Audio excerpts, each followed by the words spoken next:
Hello friends, स्वागत है आपका एक और नए इंपॉर्टेंट वीडियो पे। दोस्तों, आज हम पढ़ने वाले हैं सिंधु घाटी सभ्यता का पतन का कारण। क्या रीजन था कि इतने बड़े सभ्यता का पतन हो गया। देखिए, इतिहास में उनके टाइमिंग को लेकर बहुत ज़्यादा मतभेद रहता है। सबसे पहले तो सिंधु घाटी सभ्यता का टाइमिंग के बारे में बात करते हैं। इसमें जो विभिन्न इतिहासकार है वे अपना अपना राय रखते हैं। और जैसे हम बात करते हैं व्हीलर और ये पिगट, ये दोनों याद रखिएगा। इनका जो टाइमिंग इनका मानना था, ये 2500 से लेकर 1500 ईसा पूर्व वाला, ये वाला टाइमिंग जो है इसको मानते हैं। वो सिंधु घाटी सभ्यता का टाइमिंग जो है इतना से इतना तक था। फिर डीपी अग्रवाल, नाम याद रखिएगा, डीपी अग्रवाल इनके अनुसार, डीपी अग्रवाल के अनुसार सिंधु घाटी सभ्यता का टाइमिंग 2250 से लेकर 1750, याद रखिएगा। ये टाइमिंग वो मानते हैं सिंधु घाटी सभ्यता का। और कौन है तो जॉन मार्शल इनका अनुसार, सर जॉन मार्शल के अनुसार उनका जो टाइमिंग है सिंधु घाटी सभ्यता का 3250 से लेकर, याद रखिएगा, 2750। ये उनके अनुसार मत है कि सिंधु घाटी सभ्यता का टाइमिंग इतना है।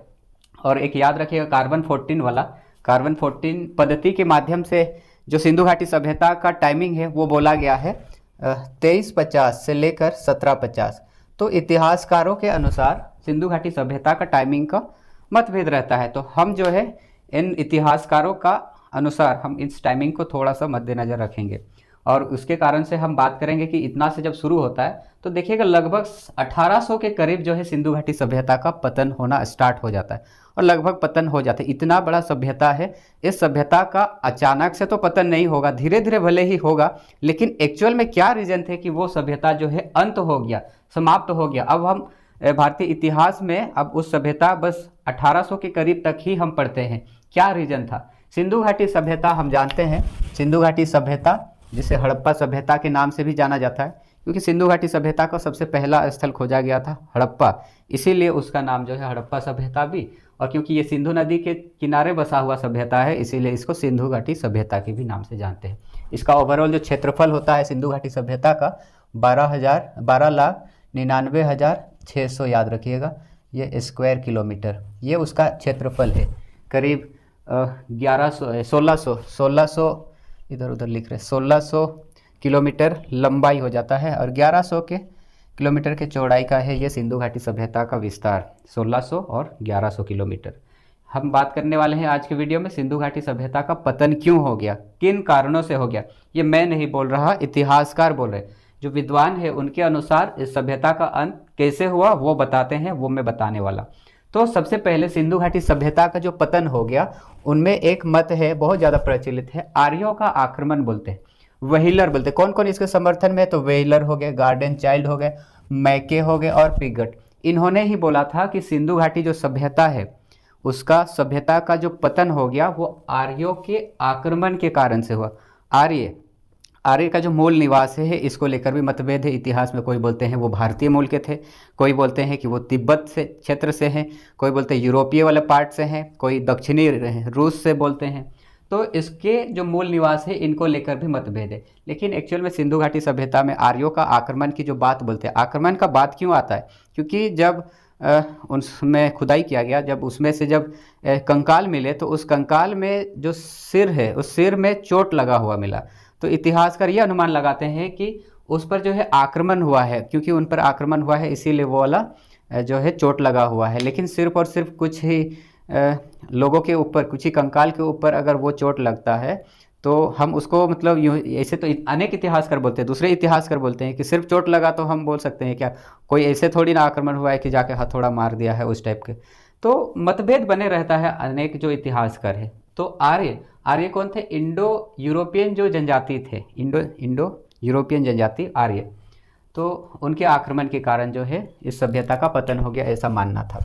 अनेक से इतिहासकार बोलते हैं, उनमें से जॉन मार्शल और मैके ये समर्थन देते हैं कि सिंधु घाटी सभ्यता का जो अंत हुआ है वो बाढ़ और भूकंप के वजह से हुआ है, बाढ़ और भूकंप के वजह से हुआ है। देखिए, ऐसा अनुमान लगाया जाता है, जब सिंधु घाटी सभ्यता के जो लोग थे उस जब भूकंप आया, भूकंप आने के कारण से जो है नदी, जो नदी है, नदी में बाढ़ का जो है एक तरीके से हम बोल सकते हैं बाढ़ आने लगा, और उस बाढ़ से जो है लोगों की मृत्यु हो गई। और ऐसा मतलब साक्ष्य कोई प्राप्त हुए हैं, उनमें अगर बात करते हैं वे तो बोलते हैं कि जब ज़मीनी स्तर पर जो घर बने हुए थे अभी, तो उस घर का जो मिट्टी वाला पार्ट है उसका थोड़ा अलग ही टाइप का मिट्टी है, गाद है, वो बाढ़ आया हुआ और उस बाढ़ का गाद है, और इस कारण से अनुमान ये लगाते हैं कि बाढ़ और भूकंप के कारण से सिंधु घाटी सभ्यता का अंत हुआ।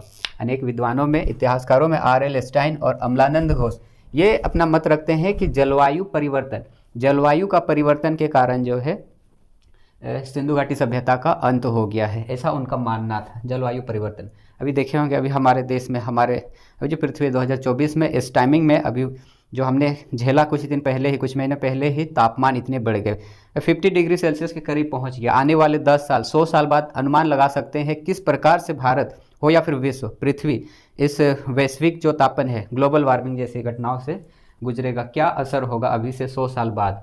तो जलवायु परिवर्तन का समर्थन में रखते हैं R.L. स्टाइन और अमलानंद घोष। और एक विद्वान हुए, इतिहासकार हुए H.T. लैम्ब्रिक। इनके अनुसार जो सिंधु घाटी सभ्यता का पतन हुआ उसमें मुख्य कारण है सिंधु नदी का मार्ग परिवर्तन। सिंधु नदी का मार्ग परिवर्तन हुआ, इस कारण से इस सभ्यता में जो रहने वाले लोग थे वे लोग जो है मर गए, या फिर इस सभ्यता का पतन मुख्य कारण उसका था सिंधु नदी का मार्ग परिवर्तन। फिर बात करते हैं जॉन मार्शल, अपना मत एक और रखते हैं, वो बोलते हैं कि प्रशासनिक शिथिलता, प्रशासनिक शिथिलता। आप ऋतिक रोशन के एक मूवी देखे होंगे, सिंधु घाटी सभ्यता का एक स्थल है मोहनजोदारो वाला, तो उस मूवी में देखे होंगे किस प्रकार से शासन व्यवस्था में, शासन प्रशासन में किस प्रकार से राजा बनने का होड़ लगा रहता है। तो कहीं ना कहीं ये जो है एक तरीके से हम बोल सकते हैं कि जो सिंधु सभ्यता है, सिंधु घाटी सभ्यता का पतन है, अंत हुआ, उसमें प्रशासनिक शिथिलता, इस प्रकार की प्रॉब्लम आई राजा बनने की होड़ में, जो वहाँ दिखाया गया था, मैं उसकी बात कर रहा हूँ। लेकिन वहाँ पर एक और बताया गया, बाढ़ के बारे में भी वहाँ जिक्र किया गया था, बाढ़ जैसी स्थिति जो है उत्पन्न करके उस मूवी को अंत कराया गया। तो प्रशासनिक शिथिलता और बाढ़, ये वाला जो है दोनों, इस प्रशासनिक शिथिलता वाला तो जॉन मार्शल मैंने बोला, और बाढ़ वाला भी जॉन मार्शल, उसमें देखे हमने इस प्रकार से। फिर एक R.L. रॉयक्स और एक इतिहासकार हुए लैम्ब्रिक। उनके अनुसार जो सिंधु घाटी सभ्यता है उसका पतन हुआ भूतात्विक परिवर्तन के कारण। भूतात्विक परिवर्तन, टेक्टोनिक डिस्टर्बेंस के कारण से जो है इस सभ्यता का अंत हुआ, ऐसा बात करते हैं R.L. रॉयक्स और लैम्ब्रिक। भूतात्विक परिवर्तन एक कारण है बोलते हैं। फिर उसमें बात करते हैं अगले, विदेशी व्यापार में गतिरोध। जो दूसरे देश, जो दूसरे बाहर के साथ जो व्यापार होता था, विदेशी व्यापार, उसमें गतिरोध उत्पन्न होने के कारण इस सभ्यता का पतन हुआ, ऐसा W.F. अल्ब्राइट बोलते हैं। फिर और बोलते हैं कौन, U.K.R. कैनेडी। इनके अनुसार ये बोलते हैं कि इस सभ्यता का जो पतन हुआ वो महामारी के कारण हुआ। इस सभ्यता में एक महामारी आई, जिस प्रकार से कोरोना वायरस आया था, कोरोना वायरस में पूरा विश्व ही इससे जो है जूझ रहा था। हालांकि अभी हम लोग उससे निपट चुके हैं, हम उससे रिकवर हो चुके हैं, लेकिन उस टाइम भी हर 100 साल के करीब जो है एक वैश्विक महामारी आती ही है, ऐसा सुनने में आता है। तो महामारी, U.K.R. कैनेडी के अनुसार जो है इस सभ्यता में एक महामारी आया, और उस महामारी के अनुसार जो बहुत सारे लोगों की मृत्यु हुई और इस सभ्यता का पतन हो गया। फिर इसके बाद भी सब इसका जो इतिहासकार, मतभेद तो होगा ही, और मतभेद में बहुत सारे टॉपिक निकल के आएंगे, सब इतिहासकार अपना अपना मत रखेंगे कि इसके कारण से हुआ, उसके कारण से, लेकिन हम एक्चुअल में क्या हुआ हमको पता नहीं है। उस सभ्यता का अगर इसका टाइमिंग की अगर हम बात करें, 1800 के करीब अगर जाए होते, टाइम मशीन होता, उस टाइम हम जाते और देख पाते कि एक्चुअल में क्या हुआ, इस सभ्यता का अंत धीरे धीरे जो हुआ वो एक्चुअल में किन कारणों से हुआ हम पता लगा पाते और आपको बताते ज़रूर।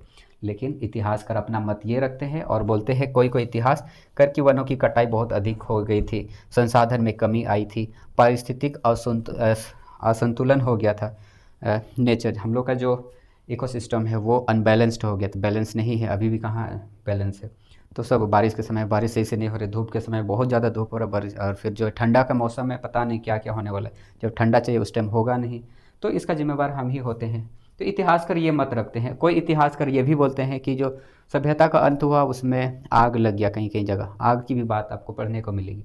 तो याद रखिएगा, सिंधु घाटी सभ्यता का जो पतन हुआ इसका मुख्य कारण में इतिहासकार ये रखते हैं। और सिंधु घाटी सभ्यता का टाइमिंग को लेकर भी मतभेद रहता है। तो जो बड़े बड़े इतिहासकार हैं, D.P. अग्रवाल है, फिर वेलर हो गया, पिगट हो गया, फिर कार्बन 14 वाला, कार्बन 14 पद्धति, ये कार्बन 14 पद्धति वाला 2350 से लेकर 1750 के करीब जो है सिंधु घाटी सभ्यता का टाइमिंग है। तो टाइमिंग को भी थोड़ा सा आप जो है माइंड में रखिएगा। चलिए, इस हम सिंधु घाटी सभ्यता का पतन के जो मुख्य कारण है उसको काफ़ी अच्छे से समझ गए। Thank you.